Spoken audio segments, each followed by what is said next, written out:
You're watching the Touchliner podcast. Yo guys, welcome back to the Touchliner season 3.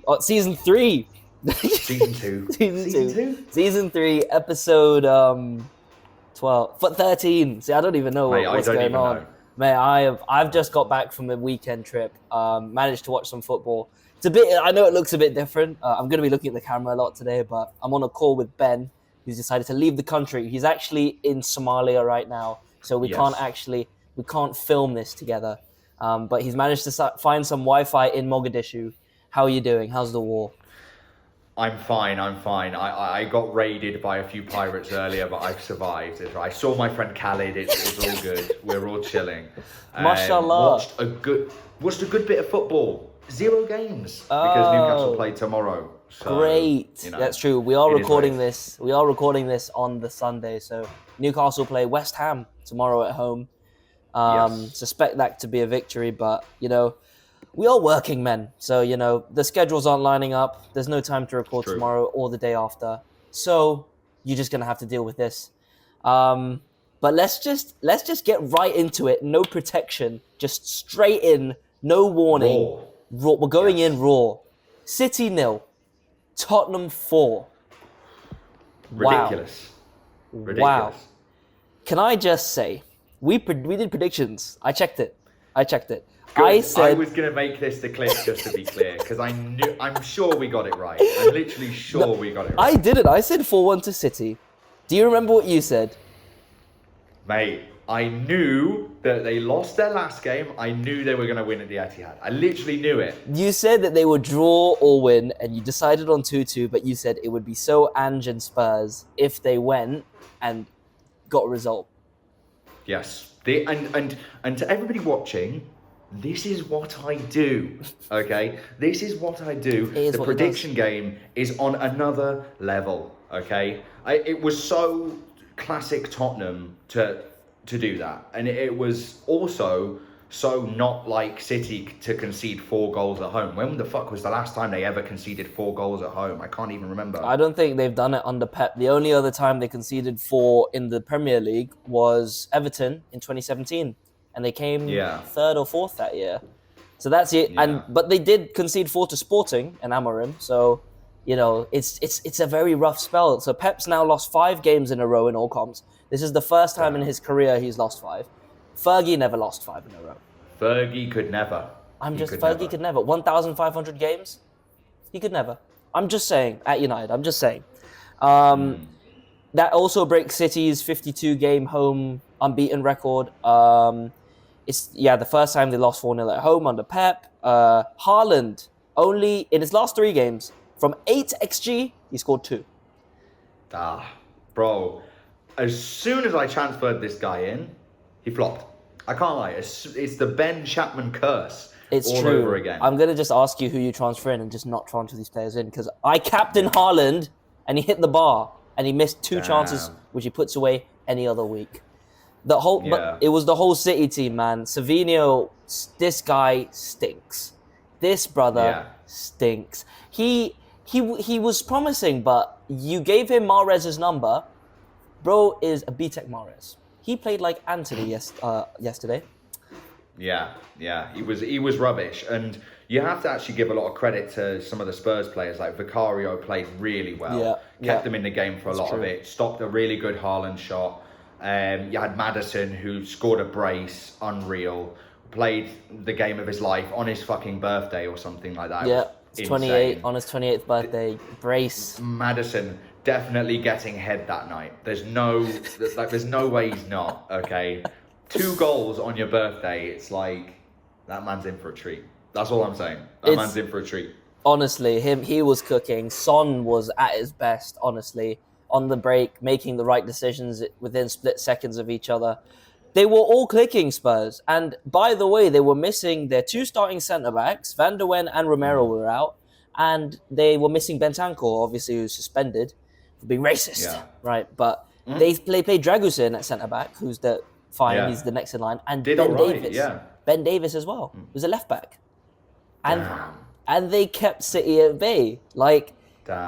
That's a team that has the same vision and has the same idea, knows knows how to deal with City. They are City's bogey team. They've taken the most points from City since Pep has come in. Like, we should have known, to be honest. I should have known. You knew. I should have known. Bro, let me just be clear. That's 2 Tottenham predictions right in a row. Okay, so I've just got these guys on lock in my head. But also, one thing that I've been thinking is, are we now getting to the point where we have to start looking at this Man City team and asking questions? What questions? I'll tell you what questions, Josh. Is Kyle Walker fit to be the right back? I think his time is up. The fact that we were talking about this at the Euros, how did he make it into the team of the tournament? He didn't have a good tournament. He hasn't had a good start to the season for City or an end to last season for City. He's done. Werner blitzing past him in the 90th minute. That's symbolic. And I think that's going to be remembered as where Kyle Walker's career effectively ended. Yeah, Werner blitzing him. Adama Traore blitzing him recently. Yes. Yeah, that wasn't even close. That was like a teenager racing against a toddler. Yeah. Just smashed past. He's honestly, I think Kyle Walker might be done. He was the captain on the day, but it looks like he might be done. But again, credit to Tottenham. That is counter-attacking masterpiece. That right there, 4 goals, all on the break, every single time, catching them lacking, pressing high, all the way until the end of the game with Johnson's goal in stoppage time when Werner gets the ball from a loose pass, runs half the pitch and squares it. They were on it. City looked like a shell of the team that we know. And I've never seen an all-time team be so reliant on one player before. How can you just lose Rodri and become this hopeless? Like, it is horrible how, the team isn't even the same. They don't even play the same football. Do you think their title race, the title charge is over? I know we talked about City last time, but is it done now? I don't think it's done yet, but I mean, the writing, like we said last week, it's on the wall now. And, you know, there's some players in that team, like, where has Phil Foden gone? Like, where has this brother gone? He was easily top 3, if not top 2, best players last season. Arguments could be made he was the best player. He won the PFA Player of the Year. Yeah. There you go. Where is he this season? What's happened to him? You know, he went missing through the Euros, and he's come back, and he looks like a shell of himself. He's not done a single thing for City since he come back. What we are seeing is the ultimate system player. The system has fallen apart. Damn. He has fallen apart, and it's really a shame because he is one of the most technically gifted footballers of his generation. Not even just for England, I think across all the players in his age group. But he's come up in this, playing just for Pep, playing this role where, I mean, he can play along the front 3, but you're relying so much on the midfield and the defense behind you to carry the ball up and just give you the ball in that final third. But now you've got this situation where you actually have to kind of drop deep. You have to try and find the space yourself. De Bruyne isn't as good as he used to be. He came off the bench. He's in his mid-30s. He's not going to start every game. Foden picking up the mantle now. He badly misses Rodri. Because Haaland is a good striker regardless. He's still making chances. He's getting unlucky by not finishing because, as you said, Vicario with his insane saves. Haaland will score. He will keep scoring. But he's just not going to get as many chances. But Foden, I think this guy is washed. Right now. Damn. Right now. He's saying it like that. Like that. This guy needs to wake up. If he doesn't wake up, City season really is over. Because he's the last hope they have. They need to find something to fix that midfield. Because Rico Lewis in midfield, get him going, man. Bro. Get this guy How is that guy playing, bro? Like, not that he's a bad player. He is a good player. And I'm sure Rico Lewis will go on to play international football at a decent, get us a lot of caps, but he's just not what City need right now. They play, I think he played the full 90, didn't he? Against Tottenham? Yeah. Yeah. I think he played the full 90. It's just like you're going down 4 goals and you wonder like where those goals are coming from. It's coming from the midfielders who are actually defenders who can't play in that system effectively when they go down. Like City have never been a team that can provide massive comebacks. It's always been, you know, they dominate and they drag you out to the end of the game. They'll find ways to get in, and they do. But when they go down, like it's a struggle for them to win the game. You know, we scored 2 goals against them, and they had to bring 2 goals back to just level it, and that was points drop for them. And obviously we've seen in the past few games that, you know, they're really struggling to convert their chances, and they're struggling just defensively as well. So it's the system's not working right now, and I wonder if Pep will be thinking in summer if he will, because he's only got 1 year with a 1-year extension left, right? So what does he do? Does he try and make a load of signings to win that last trophy, or does he play it out with this team? What do you think? I'm not sure. I think, I mean, he got 1, maybe 2 more years, depending on how horrific this season goes. I still think they get top 4. I think all the shouts of them, they're going to fight for top 4. No, they will still get top 4. But it's a mission for him. Is he just going to go like Fergie's last year and just buy someone that will win him the league next year, and then just call it quits, and then just be like, that's your problem. Whoever's next, that is your problem. I think he will probably do something like that. I mean, when Rodri's back next year, like we've said, is he going to be the same? Is he going to be as effective and as sharp? And, ACL injuries can end careers in any sport, or it can lower the ceiling of some players' performances. So I think there's a lot that we have to wait and see about. This year, City are there for the taking. Liverpool have gone, 8-9 points clear. I don't see how City get out of this, because for the first time ever, John Stones looks crap. Like, for the first time since joining from Everton, he looks rubbish. Maddison turning him inside out with his runs. You've got Gvardiol on the left, finally. This is what happens when you play a centre-back at left-back. You are trying to score a goal at the end, in the last half an hour of the game. You get it to him. What does he do? He turns and he passes it. He passes it next to him. You need to whip the ball in. That's when you miss João Cancelo. That's when you miss prime Kyle Walker. Even Zinchenko, for goodness sake. Zinchenko at least could cross it in. But Gvard, this whole thing with 4 centre-backs and 2 DMs, this is what you get, Pep. This is what you get for ruining the sport that I love. This is honestly what you get. Kyle Walker might as well be a centre-back. He's so slow. Not so slow, but he's lost his legs to the point where... For sure. I think everyone's realising his whole career has been him relying on his legs, because I don't particularly think he's a great defender. I think if he lets whoever it is go past him, he will catch up with him. Can't do that anymore. Can't rely on it anymore. It's the end, buddy. It's the end, buddy. I think your England career is also the end. Livramento, time for you to take the mantle as England's starting right back. Damn, already I think it's been like this for the past year, I think. I don't think it's so obvious now, 4-0. And did you see City on Twitter? They were like, here's the highlights from last night's game. Why did you do that? Who at City thought that's a good idea? 100%. Also, what I do think is that I think that if City don't win the league this year, we will start to see maybe some big time players exit the club, because they know it's Pep's last year. If they do have a lower place finish, maybe it's a second or even maybe a third, which would be a big downgrade for them.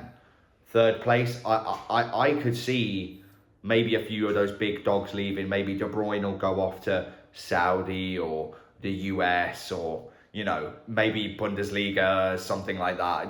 Some of the big dogs will leave.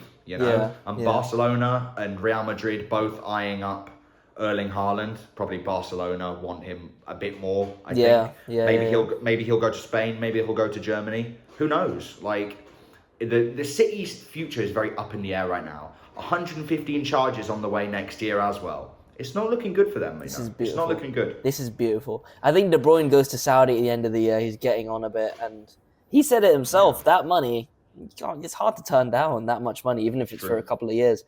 Roger will come back, but yeah, this City team, this could be the end of it. And I saw a meme today. When Ten Hag was like, errors come to an end. It was like Ten Hag realizing the errors came to an end after he got sacked. Listen. You know what it is though? You know what I found funny? What? Stay humble, eh? Stay humble. Stay humble, eh?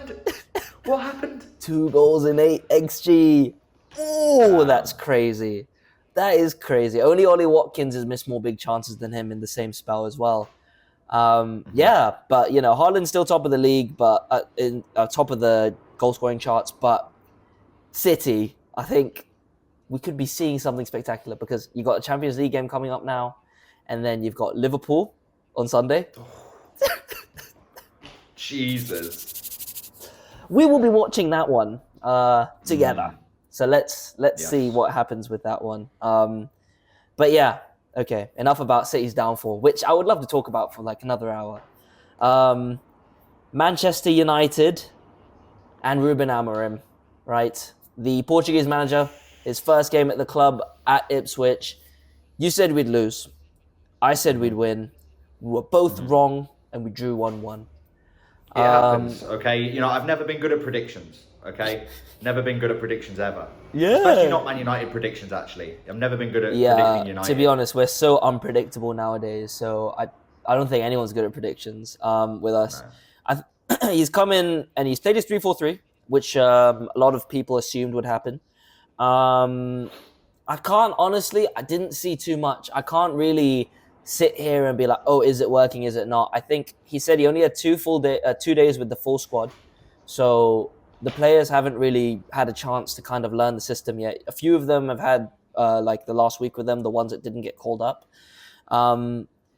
But it's the same problems, and he said himself after the game that the players were overthinking. He said he could see they were overthinking on the pitch, which can be a good thing, but when it's kind of stopping you from playing that first time pass or stopping you from making that run, then it's a nuisance. But 1-1, it's not the worst result in the world. Ipswich were quite good, I think. Yeah, what do you make of the result? What do you think? 1-1. I think it's a good first result for him, to be honest. I mean, Amorim's coming into a toxic environment. I mean, super toxic. Oh, yeah. He's come out, he did an interview with Gary Neville, shock.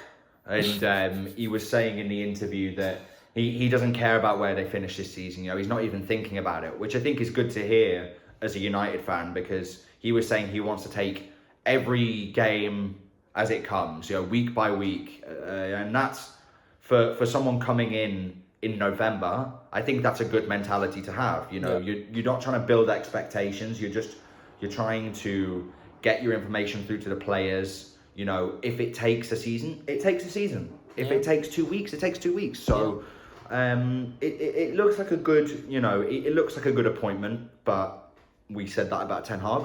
So let's just see, because we've seen what this United squad can do to people and can do to managers, especially. Yeah.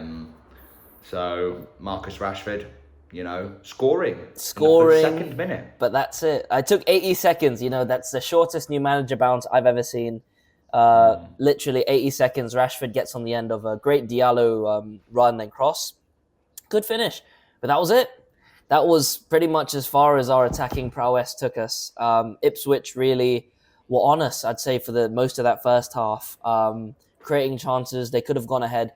I want to shout out Andre Onana. He made some unreal saves again. Ipswich with over 2 XG. He made a couple of unreal saves from Liam Delap. Man of the match. Has to be, man of the match, 100%. Shout out to Ahmad as well. Ahmad played right wing back. I think he's wasted there, though. I think we need him in the final third. It's just his work rate. That's why he's there. It's his work rate. But I think when Shaw gets fit, he'll be on the left and Dalot will go back to the right. But listen, Ahmad... If Shaw gets fit? He played today. How many minutes? I prefer not to speak. No, I think he played like 15, 20 minutes. Damn. But But yeah, I mean, if it's not him, then Malasia's coming back from his injury. Apparently Rashford. No, he died. He died. Sorry, he died. He came back. He grew hair as well. He's got an afro now, so he could play left wing back too. So there's a lot. I think he's got a lot to figure out. There's so much work to be done because he's just looked at the team there and saw exactly what we've been seeing all year. It's this team that are unfit. They're not great athletes. We played a midfield of Eriksen and Casemiro with Evans behind them. Altogether, I think they're over 110 years old combined. Listen, you can't. This is not the way forward. Mainu is still recovering. He was on the bench. When everyone's fit, we'll get a better idea. But it's going to take... I don't even think we'll have an idea by the new year. I think it's going to, like you said, taking it game by game, taking and seeing what works. It will take probably until the end of the year. And then in the summer, he can be like, all right, this guy needs to go. This guy needs to come in. Yeah. But... listen, I don't think it's nothing to be upset about or nothing to be happy about that we just drew. But, we couldn't beat Ipswich press. And we're just shit. Like, we're mid-table. We are mid-table team. Shut up. Mid-table team. And the quicker we accept that, the better. And then we can be patient with the manager. We can, let the players have their time. Marcus Rashford, though, I know he scored, but Lord, I think it's time for him to go, man. How long have we been saying it, bro? How long have we been saying it? Bro, he disappeared. He might as well have been a blade of grass on the pitch. He didn't do anything after he scored. Oh, it's so frustrating. Garnacho at least was trying. Again, his execution was not great, which is why he shouldn't be starting. But right now, we haven't really got a choice. You got this guy who's scoring the most out of everyone. He has to start. Xerxes came on the pitch. I don't know if he saw his shot. He literally got a sight of goal and he kicked it into Rose. He tried to send it back to the Netherlands. I've never seen a guy, a striker, not know how to be a striker more than this brother. He's a bozo. He's a straight up grade A, golden plated bozo. And you got scammed, bro. Like, there's scammer get scammed, buddy. Literally, like, you got taken advantage of. He can play a role, though. He can be like a Marouane Fellaini, sort of play it long and chest it down. If he learns, like, he's tall enough, he's strong enough, he can do it. But he's still young and he's soft as well. You can see he's tubby, he's soft. He needs to fill himself out a little bit with some muscle. That's true. Amorim literally said that he needs to learn to get in the box. Damn. That is a professional striker. And the manager saying he needs to learn to get in the box. It's true. I mean, look, I think a lot of people now are like, our players suck. So it was Ten Hag last week. Now it's the players. What did I say as soon as Ten Hag gets sacked? Everyone remember it's the players. It's always the players. It doesn't matter. It's a virus. It's the players. It doesn't matter if they were there 10 years or 1 year. You get infected. And they all have this same thing. I'm going to be patient. I'm going to chill. I'm getting annoyed at the fans. I'm not getting annoyed at the team. Amorim, I trust in you. Not really that hyped. We'll see. We've got a Europa League game midweek. We've got Everton at the weekend. 2 winnable games. So let's see. Let's see if he can pick up a couple of wins before we play Arsenal. Because after these 2 games, we play Arsenal at the Emirates. So jarring. Can't lie. Jarring. That's a long fixture for you, bro. It's Saka's gonna fucking cook. Saka's been fucking cooking. 4 goals and 8 assists is ridiculous. I took him out on my FPL and he decided to start cooking. Yeah, I think I might take out Haaland and put Saka in, to be honest. Saka, so you probably have to get Saka in and then get a cheaper striker like Cunha. Cunha's doing good right now. Are you in the bet thing for FPL? Like the Nando's thing? Yes? No? I buy the winner. Yeah. We're buying the winner, yes, not everyone. I know. Okay, good. So I'm not lost. That's all I needed to know. Know. Okay, that's fine. Anyway. Yeah, so United, whatever. Who cares? Football's not important. Anyway, Liverpool scrape another win. It feels like every week we come here and say the same thing, but everyone on Twitter that I'm seeing seems to agree with me. They're saying that they've got another lucky win. Salah's bailed them out, winning penalty. Took his shirt off, by the way. Southampton took his shirt off. Yeah. Do you think this lasts to Christmas? Because it's Southampton 3-2. We won 3-0 at Southampton. Yeah, I think it was one of those games where Southampton sort of wanted to lose. It was a weird one. It was like they really threw the game away, and Salah, yes, brace, won the game for them, brilliant. You the way they're going now, you can't say no. You can't disagree that they're in for the title, and if it continues, it's not going to surprise me. If they fall off, it's not going to surprise me. Yeah. I just expect Liverpool to be there, and they're there right now, and they're cooking. And there's Slot on his first season winning the Premier League. That would be sickening. It would be sickening. It would be sickening, but don't worry. As I said, I've got all my excuses lined up, all my things about Klopp. Don't worry. I think it is Liverpool's to lose. Like, even if they do burn out and they start losing, you could literally lose 2-3 games. They're still top of the league. Like, I still think City have a better chance of catching them to Arsenal, because I think Arsenal are just serial losers. Because I've seen Arsenal fans be like, "Oh, this is really unsustainable," which I agree with. Fine. And they're like, "We're going to catch up." What? Brother, no. What? You are gone. You're out of that race. You're not catching up. Yeah. It's not happening. No, I mean, listen, Salah bails them out of trouble. Saka's been bailing them out of trouble. True. To be fair, Odegaard looked good as well. No, they did against Forest. A 3-0 win at home.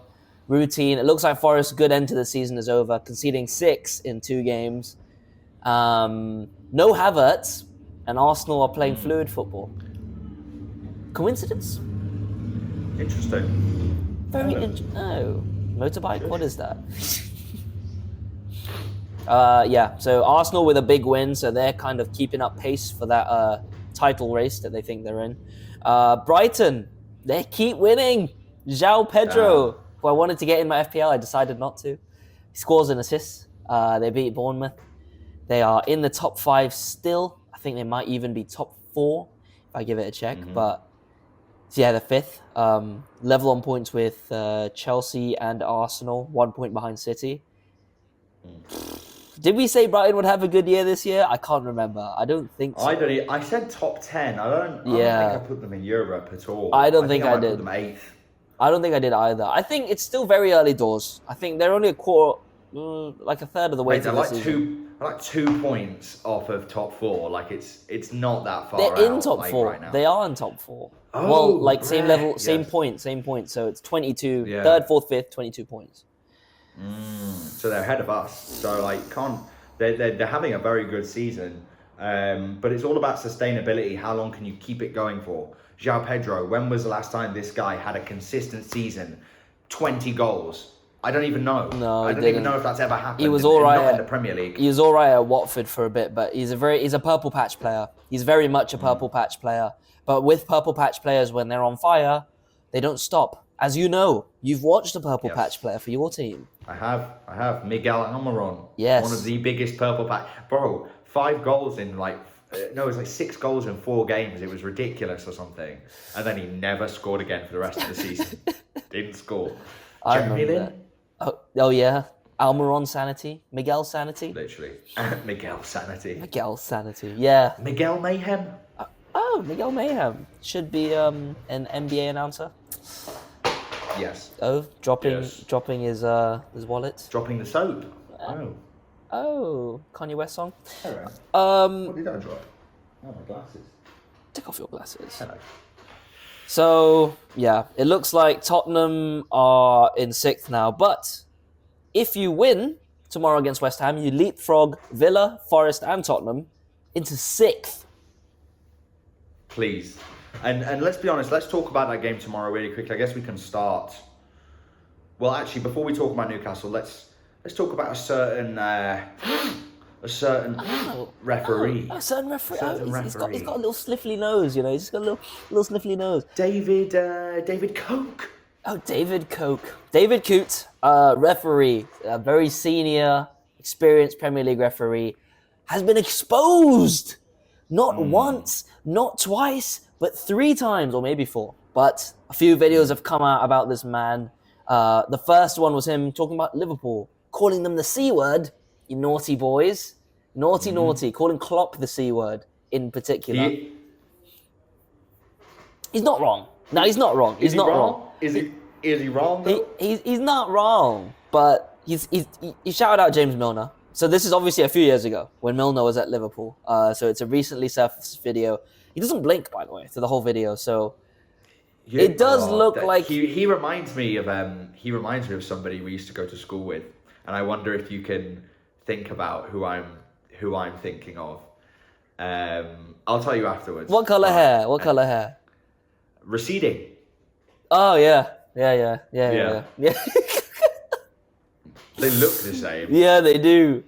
Oh my days. Anyway, so this guy, the first two videos that come out, is talking about Liverpool and saying how they were annoying and how Klopp was like basically on the fourth official and it was really irritating. Which referees shouldn't really be doing. It's the same at normal work. If you're bashing your boss or bashing like your colleagues, you don't want that video evidence to go out because you could get in trouble. And it's the same thing that happened to him. He's been suspended. But that wasn't it. That's not it. Videos surfaced of him sniffing a white powder, not confirmed to be what it is, but he's sniffing a white powder on a table. He's filming himself on the table like this, right? And he's just going on the line. Now, damn, bro. Punishment is understandable. What's your take on that? Because that was insane over the international break to just come up. Yeah, I mean, it was a weird one, to be honest. I think it became a bit of a witch hunt at the end of the international break. It was like, who has any dirt on Mr. Coote, and if you do, release it. It became a bit of a witch hunt, which is sad. Cancel culture. Yes, of course. Yep. But, you shouldn't be talking about managers, but like, where is he at an afters? Where is he? I think that's his place because the white powder video is also with the same furniture, and he doesn't blink. It's weird. Just I don't know what was going on, but he doesn't blink through the video. It's very weird. What are you saying? He's obviously got some addiction to coke. I mean, apparently he was trying to organize a drug party. Maybe he was, maybe he wasn't. These are all the allegations they're saying, They're saying that there were nonce allegations that came up. Obviously, none of this has been confirmed yet, but it's just, like you said, witch hunt. Like, what do you mean he's a nonce? So he's a cokehead and a nonce and a shit ref. What the fuck? Like, possibly the worst human you could make up is that shit referee in football, paedophile, and coke sniffer. Like, that's not a good trifecta. Honestly, it's crazy. And all we've seen are the videos. And the first video alone, when he's talking about the manager, is enough to end his refereeing career. The rest of it, if proven true, is enough to end his life. He'd go to prison. But, it just does beg the question, how many of these referees have these, like, dark lives, like, that we don't know of? Are they all going to these kind of parties? Like, I don't know. It's weird to think about. It's weird to think about because you think of them as just like family men, just like older kind of referees who will probably go back to their families at the end of the week, and But it looked like he was at a uni afters. He was like sniffing coke. It was so weird. It's so funny. He didn't belong in that video. No, it didn't belong there. It didn't. And at the end of the Liverpool video, he's like, "Oh, this can't go anywhere, guys. This can't go anywhere. You can't send this anywhere." Yeah, and also, like, to the prat who released that, you're a dick. You're grass. First of all, for ruining his career. Even though he is a shit ref, ruining his career is fucked. Yeah, he got Ten Hag sacked. Bum! I mean, it doesn't really matter. But, the guy in the video, the other guy, I think, was a cricket player or a cricket coach or something. He also has been suspended or sacked from his job. So... yeah, it's crazy. A lot of things happen, but I mean, I hope not all referees are like that, because can you imagine if he's complaining about Liverpool? What if other referees have these kind of prejudices against certain clubs? That's the last thing you want in the Premier League at the top level or any level. But let's move on to Newcastle quickly. Do you think you win? I think we win comfortably, my friend. I think we smash them, and I think I think Isak scores, and I can see a Harvey Barnes late winner.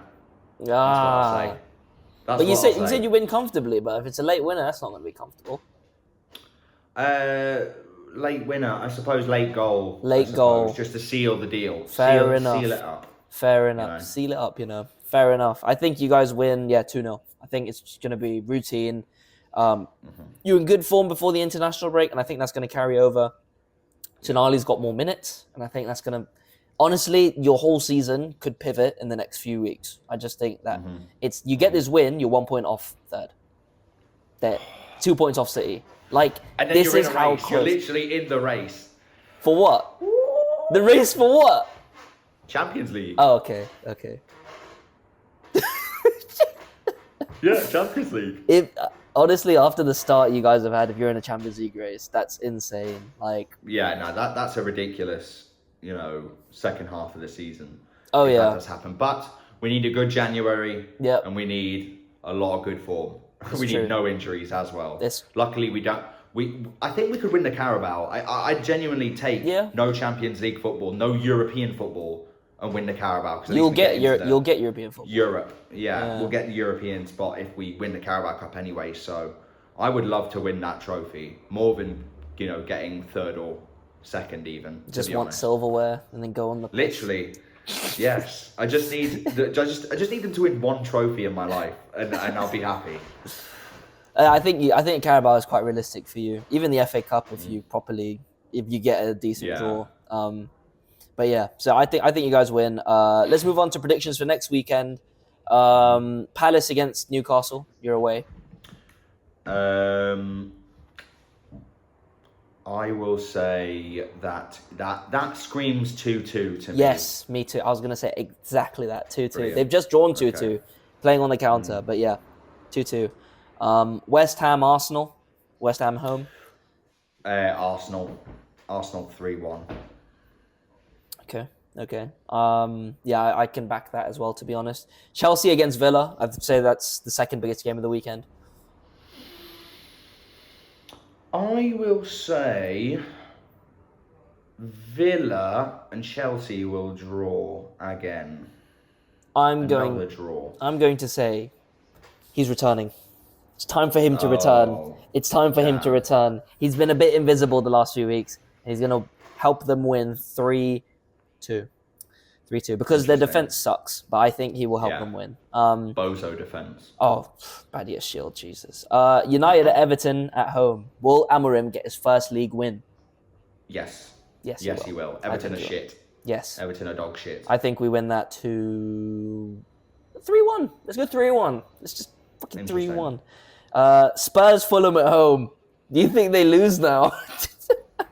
They will draw to Fulham. Okay. Or they will lose. Is I reckon he it's going... a 1-1. Okay. It's 1-1. Okay. Or they'll lose 1-0 or 2-0. When they lose, they'll go goalless. They won't score. They'll have a shocking day, and everyone will revert back to saying how overrated Ange is, and he plays some shit tactics and he can't adjust, and it'll all come back again, and people just forget that they beat City last week. That's me. Yeah. That's me right there. I think a draw would be good, but I expect them to win. I still expect them to beat Fulham. They should. They should. Final big, huge game: Liverpool City at Anfield. That is a big one. Do they lose again? It's got to be Liverpool, innit? You've got to predict Liverpool to win that. 6 losses in a row, though. No, I mean they've got. To be fair, they have a Champions League game which they can. No. Feyenoord at home. I think they'll end it there. Brother, you think so? Yeah. Who knows, man? Mourinho coming to. By the way, bro, that means it's ASM against Kyle Walker. That's Fenerbahce, not Feyenoord. Oh, fuck, bro. Yeah. I got it wrong. Yeah. Feyenoord's the Dutch team. Maybe they will. I think they will. But listen, if they lose to Liverpool, that means that they would have lost 4 Premier League games in a row if they lose to Liverpool. Damn, bro. That's insane. Really is. Eras are coming to an end. It's really happening right now. And that's exactly what's going to happen because they are about to lose their 4th Premier League game in a row. Damn. They Yeah, will. I agree. I think Liverpool will win 3-1 and they'll score in the 90th minute maybe. Yeah. Yeah. Well, you heard it here first. I don't think City will win. I think it's going to be a good weekend of football, and yeah, I'll be back to normal next week. But bum of the week. Ooh, bum of the week. Okay. I will start off bum of the week with Pep Guardiola. Yeah. You shithead. You bald shithead. You have beaten my team so many times that I am so happy to watch you die in the Premier League. Yeah. I'm so happy to watch that fade away. So Pep Fraudiola. Pep Bozo of the week. Yes, and it has to be joint on this one. I can't even, honestly, fuck you, Pep. You ruined football. You've made it boring. And now you've lost 5 in a row because you lost one player. You cannot be in the GOAT conversation. You are a good manager who has managed the best teams in the world. Nothing more than that. Damn. And okay. Never built a team up from the ground. Never built a team up from the ground. That's what he gets. But everyone, please like, follow, subscribe, follow us. I think I already said follow. Do all those things. Do all the good stuff. We'll be back to normal next week, and hopefully we'll be coming back with some wins under our belts for our teams. But yeah, we'll hopefully see you in the next one in a bit.